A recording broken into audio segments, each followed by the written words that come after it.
You didn't pay cash, you didn't swipe a card, you didn't even notice the moment it happened. But today, somewhere between your morning coffee and your last online purchase, you earned money, not dollars, not crypto, something quieter, points. They slipped into your account without ceremony, a number ticking upward, seemingly harmless. A reward, a thank you, a smile from the system. And yet, those points are not a bonus, they are not a gift, they are a currency, one that millions of people earn, store, trade, hoard, and lose every single day without ever calling it money. And that's exactly why this matters right now, because loyalty points are no longer a marketing trick, they've grown into a parallel financial system.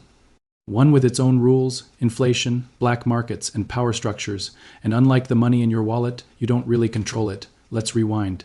The idea was simple. In the late 20th century, airlines wanted repeat customers, so they offered miles, fly more, earn more, get a free trip someday. Grocery stores copied it. Then credit cards, then hotels, then apps, then everyone.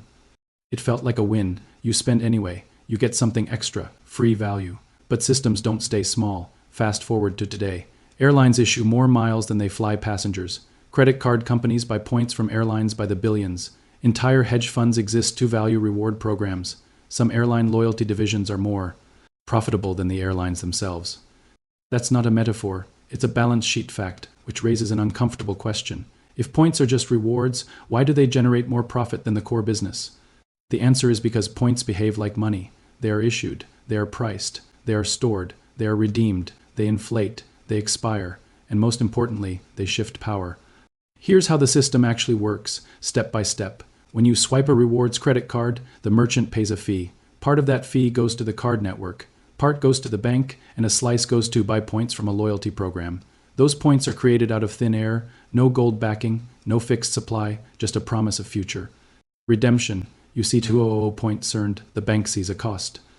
The loyalty program sees deferred liability, and the airline or retailer sees something else entirely, time, because you won't redeem those points today or tomorrow, maybe not ever. Breakage is the quiet engine of this system. A percentage of points are never used, forgotten accounts, expired balances, people saving for a dream trip. That never happens from the company's perspective. That's pure profit. Revenue recognized without delivering a seat, a room, or a product. And even when you do redeem, the value is flexible. This is where the math gets uncomfortable. A point does not have a fixed worth. It floats. Today, 10,000 points might get you a flight. Tomorrow, it might not. The price in points can rise without warning. No press conference, no headline, just an updated chart buried in a help page.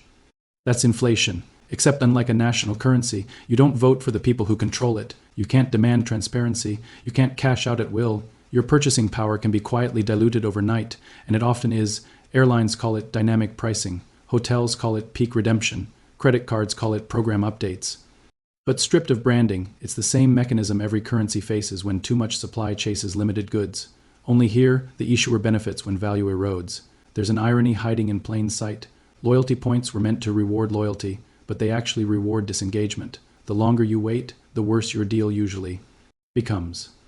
The more you save, the more exposed you are to devaluation. People think they're being patient. The system sees a liability aging. Now zoom out.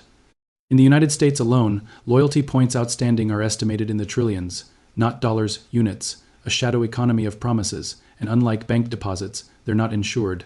Unlike stocks, they don't pay dividends.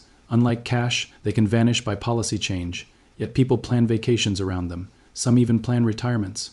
This is where it gets strange. Points are increasingly transferable. You can move them between programs, convert hotel points into airline miles, trade credit card rewards for gift cards or cash equivalents. That's an exchange rate. And once exchange rates exist, arbitrage follows, entire communities track optimal redemptions, forums analyze cents per point valuations, with spreadsheet precision. Some people make thousands gaming the system, most don't, because the system is not designed for the average user to win. It's designed for engagement, points nudge behavior. Choose this airline, use this card, stay one more night, spend a little more to reach the next tier, and tiers are where psychology takes over. Silver, gold, platinum, diamond. These aren't discounts, they're identities. Once you're gold, switching feels like loss. Even if another option is cheaper, even if the benefits are marginal, you stay loyal to protect a status that exists only inside the system. That's not accidental. That's behavioral finance. Companies aren't just issuing a currency. They're shaping how you think about value. And here's the quiet humor in all of it. If you asked most people how much their points are worth, they couldn't tell you. Not really. They'll say enough for a free flight, or I'm saving them. Imagine saying that about your savings account.